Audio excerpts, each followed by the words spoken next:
This video is brought to you by the Auram's Comics patrons. Become one today over at patreon.com/Auram. Barry Allen one day was subject to a random mad science experiment caused by a reaction between lightning and a bunch of chemicals, granting him the powers and abilities to become the superhero vigilante known as the Flash. This same freak accident also gave him access to the Speed Force, a force of nature that connects all living things, representing the life and progression of the world as a whole. Wait, why does that sound familiar? Hold on. Speed Force. Force. Are the Speed Force and the Force the same thing? Okay guys, put on your tinfoil hats because I think the Flash might be a Jedi.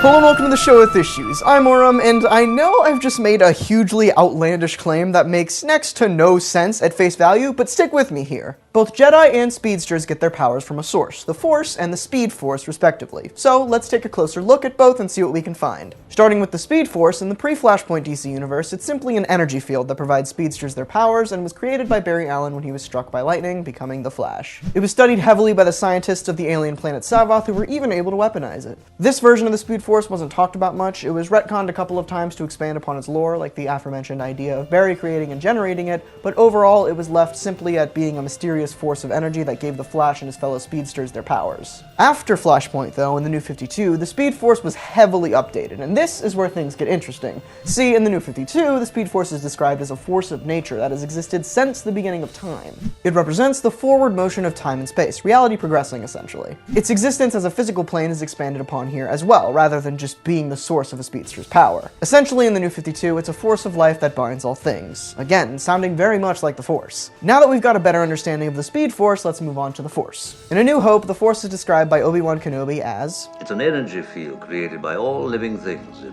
surrounds us, it penetrates us, it binds the galaxy together." If you happen to be Force sensitive, meaning having enough midichlorians in your system, you can use the Force in a variety of ways, levitating objects, creating lightning from your fingertips, running extremely fast on a whim, along with many more powers and abilities. So the similarities in their base origins and understandings are surprisingly pretty clear. They're both described as forces of nature that grant specific people powers and abilities. And hey, they even both grant super speed. Now hold on, what about the dark side, you might be thinking? This is a heavy part of the Force, so the Speed Force has to have something similar, right? Let's pull back a bit. In Star Wars, the Force has two sides to it, the light side and the dark side. These two distinctions are essentially used to describe certain powers that the Force grants. For example, healing someone would be a light side ability, whereas Force choking someone to death would be a dark side ability. Using dark side abilities has also been shown to physically corrupt the user. Like how Anakin Skywalker's eyes turned to a stark yellow after giving in to the dark side in Revenge of the Sith. The Speed Force doesn't exactly have a dark side, but it does have the negative Speed Force. Created by Eobard Thawne, the negative Speed Force is essentially the reverse to the Speed Force. Thawne generates it with every step he runs, and it slowly eats away at the Speed Force when a speedster comes into contact with it. So far, the similarities are pretty convincing. At face value, the very core of the two concepts, the Speed Force and the Force, share a lot of traits, but it doesn't stop there. Like I mentioned earlier, the Speed Force is a plane of existence accessible by anyone who has the ability and means to get themselves there. The Flash has visited it a ton of times, and there was even a story in the New 52 where the Speed Force started depositing artifacts that were trapped in it because it was expanding too much. The Force is sort of the same way. In life, it's more of a concept, this mysterious energy that binds the galaxy, but in death,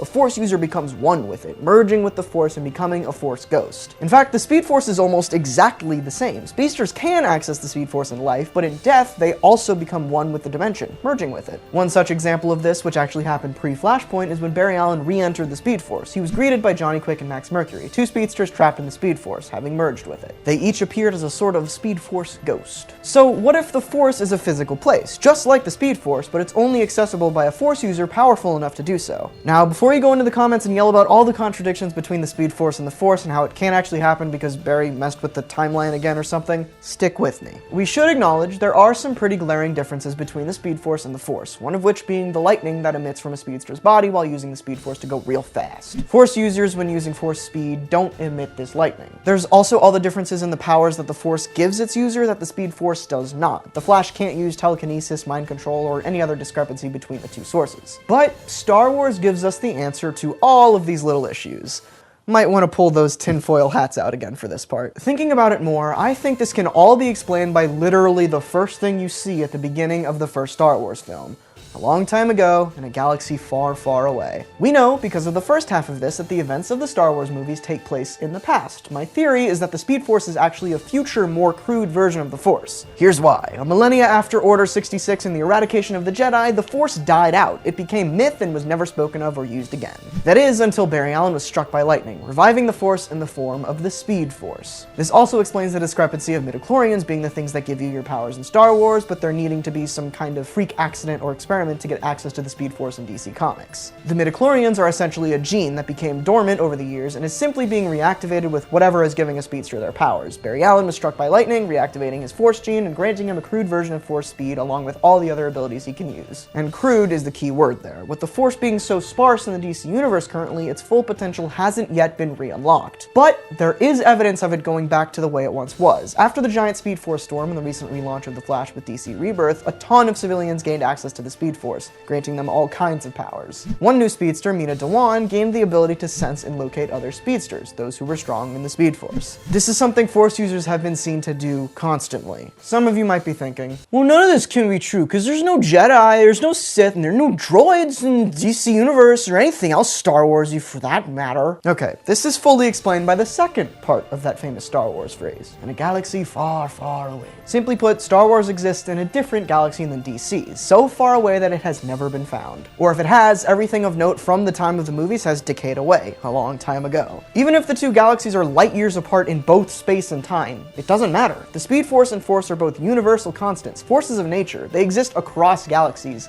no matter where you go. And sure, you could say that all of this is pointless and untrue because Disney owns Star Wars and Marvel, so there'd be a whole mess of rights laws thrown around if this were to be true, or that it's highly unlikely that George Lucas intended this when he created the Force and its users, but this is just a theory.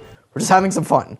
So hush. Anyway, what do you guys think about my little theory here? Is the Flash a Jedi? Are the Force and the Speed Force the same thing, just a millennia apart, or are they just two totally different concepts? Let's talk about all that in the comments. Oh, and like I mentioned earlier, this video was brought to you guys by our Auram's Comics patrons. If you want to go the extra mile to help out the show, head on over to patreon.com/Auram to get some awesome rewards, like behind the scenes videos, extra content, access to an exclusive Discord server where you can chat with me and fellow viewers, and much more. And of course, before you head out, make sure to subscribe so you don't miss out on anything that I upload every Wednesday and Saturday. That all being said, thank you so much for watching. Next time I use Force speed to go faster than I ever have before to get that sacred, beautiful high ground.